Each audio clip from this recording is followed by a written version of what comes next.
One piece में सिर्फ fight या फिर पावर अप्स इंपॉर्टेंट नहीं होते, कभी कभी एक छोटा सा डिसीजन पूरे वर्ल्ड को चेंज कर देता है। एक गलत चॉइस और रिजल्ट वॉर, बिट्रेयल और इरिवर्सिबल डैमेज। सोचो अगर पॉडकास्ट टीएस वापस मुड़ता ही नहीं या कोज़ुकी ओडन रोजर पायरेट्स की हेल्प एक्सेप्ट कर लेता। आज की वीडियो में मैं तुम्हें कुछ ऐसे ही डम डिसीजन के बारे में बताने वाला हूँ। अगर तुम्हें वीडियो पसंद आए तो वीडियो को लाइक और चैनल को सब्सक्राइब कर लेना। तो बिना टाइम वेस्ट के वीडियो को स्टार्ट करते हैं। पॉडकास्ट डीएस मरीन फोर्ड में ऑलरेडी फ्री हो चुका था और सब लोग उसे सेफली निकालने की कोशिश कर रहे थे, स्पेशली मंकी डी लूफी, जिसके लिए ये सब उसके लिमिट के बाहर जाकर किया गया एफर्ट था। सिचुएशन क्लियरली एस्केप की थी, लेकिन उसी वक्त साकाजुकी व्हाइट बियर्ड को इंसल्ट करता है और ये एक ऐसा मोमेंट था जहाँ एज ने अपना डिसीजन इमोशंस पे लिया। भागने के बजाय वो वापस मुड़ता है सिर्फ इसलिए क्योंकि वो अपने फादर की रिस्पेक्ट को इग्नोर नहीं कर पाता। इमोशनली ये डिसीजन अंडरस्टैंडेबल है, लेकिन लॉजिकली देखा जाए तो ये क्रिटिकल मिस्टेक थी, क्योंकि उस वक्त उनकी मेन प्रायोरिटी सर्वाइवल होनी चाहिए थी। इसी एक चॉइस ने पूरी सिचुएशन को रिवर्स कर दिया और जो लोग उसे बचाने के लिए लड़ रहे थे उनकी मेहनत बेकार हो गई। कोज़ुकी ओडन के पास एक ऐसा चांस था जहां वो पूरी वानो की हिस्ट्री को बदल सकता था। जब गोल्ड डी रोजर और उसके क्रू ने उसे हेल्प ऑफर की थी काइडो और ओरोची के अगेंस्ट, ओडन क्लियरली समझ रहा था कि कंट्री में कुछ गलत हो रहा है, लोग सफर कर रहे हैं, लेकिन उसने डिसाइड किया वो इस सिचुएशन को खुद ही हैंडल करेगा instead of taking external help. उसका इंटेंशन पीसफुल सॉल्यूशन का था, लेकिन रियलिटी में एनिमीज ऑलरेडी स्ट्रॉन्ग हो चुके थे और उनके पास पावर और प्लानिंग दोनों थी। अगर ओडन उस वक्त रोजर की हेल्प एक्सेप्ट कर लेता तो काइडो को उस स्टेज पे हराना काफी पॉसिबल था और इतनी डिस्ट्रक्शन अवॉइड हो सकती थी। लेकिन इस एक डिसीजन की वजह से टाइम मिल गया एनिमीज को और उन्होंने अपनी पोजीशन को और स्ट्रॉन्ग बना लिया, जिसका रिजल्ट बाद में पूरे वानो को सफर करना पड़ा। कोज़ुकी ओडन के पास एक और क्रिटिकल मोमेंट आया जब उसने काइडो और ओरोची को वीक स्टेट में अटैक करने का चांस मिल गया था। सिचुएशन उसके फेवर में थी, लेकिन उसने डायरेक्ट एक्शन लेने की बजाय उनकी बातों पर ट्रस्ट कर लिया और एक पीसफुल डील एक्सेप्ट करने का डिसीजन लिया। ओडन ने सोचा कि बिना अननेसेसरी ब्लड शेड के वो अपने लोगों को बचा सकता है, इसलिए उसने डांसिंग जैसा ह्यूमिलेटिंग ऑप्शन चूज कर लिया। शॉर्ट टर्म में शायद ये डिसीजन सही लगा हो, लेकिन लॉन्ग टर्म में ये उसका सबसे बड़ा सेटबैक बन गया। इस डीले ने काइडो को और टाइम दे दिया अपनी आर्मी बिल्ड करने का, अपनी पावर कंसोलिडेट करने का और वानो पर फुल कंट्रोल लेने का। जब तक ने रियलाइज किया कि उसे धोखा दिया गया है, तब तक सिचुएशन उसके कंट्रोल से बाहर जा चुकी थी। पॉडकास्ट डीएस का मार्शल डिटीच के पीछे जाना एक ऐसा डिसीजन था जिसके कॉन्सिक्वेंसेस शायद उसने खुद भी एक्सपेक्ट ना किए हो। एस की डेथ के बाद एस ने पर्सनली इस मैटर को हैंडल करने का डिसाइड किया, इवन दो उसे वार्न किया गया था कि ब्लैक बियर्ड नॉर्मल एनिमी नहीं है। ये सिर्फ रिवेंज नहीं था, बल्कि रिस्पॉन्सिबिलिटी का भी मैटर था। लेकिन प्रॉब्लम ये थी कि उसने सिचुएशन को अंडर एस्टिमेट कर दिया। ब्लैक बियर्ड ऑलरेडी एक डेंजरस प्लान पे काम कर रहा था और उसके पास वो पावर थी जो एस ने प्रॉपर्ली असेस नहीं की थी। रिजल्ट ये हुआ कि एस डायरेक्ट उसके ट्रैप में चला गया, डिफीट हुआ और मरीन्स के हाथ लग गया। इसी एक डिसीजन ने आगे जाके मरीनफोर्ड वॉर को ट्रिगर किया, जिसमें काउंटलेस लोग इन्वॉल्व हुए और पूरी स्टोरी का डायरेक्शन चेंज हो गया। मंकी डी लूफी का सेंट चार्लोस को पंच करना एक ऐसा मोमेंट था जो देखने में सैटिस्फाइंग था, लेकिन उसके कॉन्सिक्वेंसेस उतने ही डेंजरस थे। सिचुएशन में चार्लोस ने हाची को शूट किया था और लूफी का रिएक्शन कम्प्लीटली इंस्टिंक्ट बेस्ड था। उसने बिना सोचे सीधा उसको हिट कर दिया। इमोशनली देखा जाए तो ये बिल्कुल जस्टिफाइड लगता है, क्योंकि वो अपने फ्रेंड के लिए स्टैंड ले रहा था। लेकिन वर्ल्ड ऑफ वन पीस में सेलेस्टियल ड्रैगन्स को अटैक करना मतलब डायरेक्टली वर्ल्ड गवर्नमेंट को चैलेंज करना होता है। इसी एक एक्शन की वजह से पूरा सिचुएशन एस्केलेट हो गया। मरीन्स एक्टिवेट हो गए और स्ट्राइड्स के लिए वहां से निकलना इम्पॉसिबल हो गया। अगर कुमा उस वक्त इंटरफेयर नहीं करता तो शायद वही उनका एंड हो सकता था। का एडवार्ड नेविगेट पर अटैक करना मरीन फोर्ड का सबसे शॉकिंग मोमेंट्स में से एक है। मरीन्स ने उसे मैनिपुलेट किया ये कहकर कि व्हाइट बियर्ड ने सीक्रेटली अपने क्रू को सैक्रिफाइस करने का प्लान बनाया है। फोर्ड ऑलरेडी इमोशनल अनस्टेबल था और अपने पास्ट लॉसेस की वजह से उसने बिना वेरीफाई किए उसकी बात मान ली। रिजल्ट ये हुआ कि उसने अपने ही कैप्टन पर ट्रस्ट तोड़ दिया और डायरेक्टली उसे स्टैप कर दिया। ये सिर्फ फिजिकल डैमेज नहीं था, बल्कि एक इमोशनल बिट्रेयल भी था जो पूरी बैटल फील्ड में इम्पैक्ट क्रिएट करता है। अगर स्क्वाड थोड़ा सा सिचुएशन को समझने की कोशिश करता या डायरेक्टली व्हाइट बियर्ड से बात करता तो शायद ये मोमेंट अवॉइड हो सकता था, लेकिन एक गलत बिलीफ ने उसे अपनी फैमिली के अगेंस्ट खड़ा कर दिया।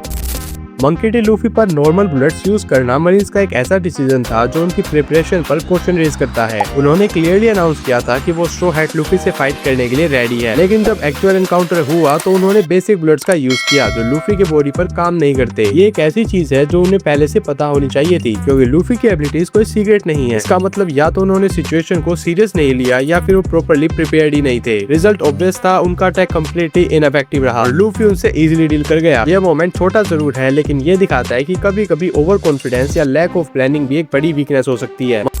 मंकी डी गार्प का अपने ग्रैंडसन को माउंटेन बैंडिट्स के पास छोड़ना एक ऐसा डिसीजन था जो बाद में काफी आयरॉनिक लगता है। गार्प खुद मरीन्स का एक टॉप फिगर था और वो चाहता था कि एस और लूफी दोनों भी मरीन बने, लेकिन अपब्रिंगिंग के लिए उन्हें क्रिमिनल्स के एनवायरनमेंट में डाल दिया। डैन और उसका ग्रुप उन्हें अपने तरीके से रेस कर रहे थे, जहाँ सर्वाइवल और फ्रीडम ज्यादा इंपॉर्टेंट था, न कि डिसिप्लिन या मरीन वैल्यू। गार्प कभी कभी उन्हें देखने आता था, लेकिन वो कोस्टल गाइडेंस प्रोवाइड नहीं कर पा रहा था। रिजल्ट ये हुआ कि दोनों ने अपनी अलग आइडेंटिटी डेवलप की और अल्टीमेटली पायरेट्स बन गए, जबकि रेवोल्यूशनरी आर्मी में साबो ज्वाइन हुआ। ड्रैकुल मिहोक का क्लोन क्रिएट करना वर्ल्ड गवर्नमेंट का एक ऐसा डिसीजन था जो शॉर्ट टर्म में स्मार्ट लग सकता है, लेकिन लॉन्ग टर्म में रिस्की है। सेराफिम प्रोजेक्ट के थ्रू उन्होंने मिहोक जैसे पावरफुल फाइटर का वर्जन बनाया जो कंट्रोल में हो और ऑर्डर्स फॉलो करे। प्रॉब्लम ये है कि मिहोक ऑलरेडी रोनो जोरो का अल्टीमेट गोल है और उसका क्लोन डायरेक्टली जोरो के लिए परफेक्ट चैलेंज बन जाता है। मतलब इनडायरेक्टली गवर्नमेंट ने एक ऐसा ओपोनेंट क्रिएट कर दिया है जो फ्यूचर में उनके खिलाफ खड़े होने वाले पायरेट को और भी ज्यादा स्ट्रॉन्ग बना सकता है। अगर जोरो इस क्लोन को डिफीट करता है तो वो सिर्फ अपने गोल के और पास नहीं जाएगा, बल्कि उसकी ओवरऑल ग्रोथ भी एक्सेलरेट हो गई। ओल्गा का मंकी डी लूफी को होस्टेज बनाना भी क्लियरली सिचुएशन को बिना समझे लिया गया डिसीजन था। उसने लूफी को इजी टारगेट समझा, शायद इसलिए क्योंकि उस वक्त लूफी एग्रेसिव बिहेव नहीं कर रहा था। लेकिन प्रॉब्लम ये थी कि लूफी के एक्चुअल स्ट्रेंथ और नेचर को उसने कम्प्लीटली अंडर एस्टिमेट कर दिया। Luffy generally unnecessary fight avoid करता है और उसने उस सिचुएशन में भी कामली रिएक्ट किया, लेकिन इसका मतलब ये नहीं था कि वो वीक है। अगर लूफी सीरियस हो जाता तो ओल्गा के लिए सिचुएशन कंट्रोल करना इम्पॉसिबल था। और तुम खुद देख भी सकते हो कि क्रू में से किसी एक सिंगल बंदे को भी ये फर्क नहीं पड़ रहा कि लूफी वो होस्टेज बनाया जा रहा है। उल्टी का टामा पर अटैक करना ओनिगाशिमा में एक ऐसा डिसीजन था जिसके कॉन्सिक्वेंसेस तुरंत विजिबल हो गए। सिचुएशन ऑलरेडी टेंस थी और वहाँ नामी और बिग मॉम दोनों प्रेजेंट थे। टामा एक इनोसेंट चाइल्ड थी जो सबकी हेल्प कर रही थी और उस पर अटैक करना डायरेक्टली अननेसेसरी कॉन्फ्लिक्ट क्रिएट करना था। नामी का रिएक्शन ऑब्वियस था, लेकिन डेंजर तब आया जब बिग मॉम ने सीन देखा। बिग मॉम नॉर्मली अनप्रेडिक्टेबल है, लेकिन बच्चों के केस में उसका रिएक्शन और भी इंटेंस होता है। उल्टी ने शायद ये कैलकुलेट नहीं किया कि उसका एक अटेंशन इतने पावरफुल कैरेक्टर के अटेंशन को ड्रॉ कर लेगा। बेलमी का मंकी डी लूफी को प्रोवोक करना जया आर्क में भी एक बहुत ही डम डिसीजन था। बेलमी अपनी आइडियोलॉजी और एरोगेंस में इतना कॉन्फिडेंट था कि उसे लगा लूफी कोई सीरियस थ्रेट है ही नहीं। उसने ओपनली उसका मजाक बनाया और उसे चैलेंज करने की कोशिश की, बिना ये समझे कि लूफी के एक्चुअल स्ट्रेंथ लेवल क्या है। लूफी ने इनिशियल फाइट अवॉइड की, जो बेलमी को और भी ज्यादा कॉन्फिडेंट बना देता है, लेकिन जब एक्चुअल मोमेंट आता है तो सिर्फ एक ही पंच में सब क्लियर हो गया।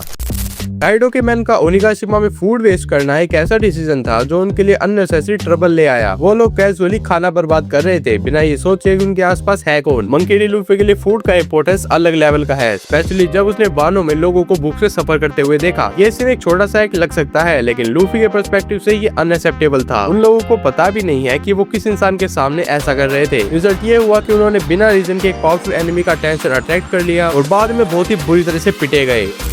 रोनो जोरो का ड्रैकुल मिहोक को बेराटियार में चैलेंज करना टेक्निकली उसके ड्रीम का पार्ट था, लेकिन टाइमिंग के हिसाब से ये एक रिस्की डिसीजन था। जोरो उस वक्त स्ट्रॉन्ग था, लेकिन मिहोक ऑलरेडी वर्ल्ड स्ट्रॉन्गेस्ट स्वॉर्ड्समैन था और उनके बीच का गैप इंसेन था। मिहोक ने उसे सीरियसली लेने के लिए स्वॉर्ड भी प्रॉपर्ली यूज नहीं की, सिर्फ एक छोटे से नाइफ की मदद से ही उसने उसको ओवरपावर कर दिया। ये मोमेंट जोरो के लिए खास रियलिटी चेक था, जहाँ उसे समझ आया कि उनका गोल और करंट स्ट्रेंथ के बीच कितना डिफरेंस है। अगर मिहोक उस वक्त रूथलेस होता तो जोरो वही खत्म हो सकता था, लेकिन उसने उसे एक लाइफ लेसन देकर छोड़ दिया इंस्टेड ऑफ फिनिशिंग हिम। ये डिसीजन गलत, कम और इमेच्योर ज्यादा था।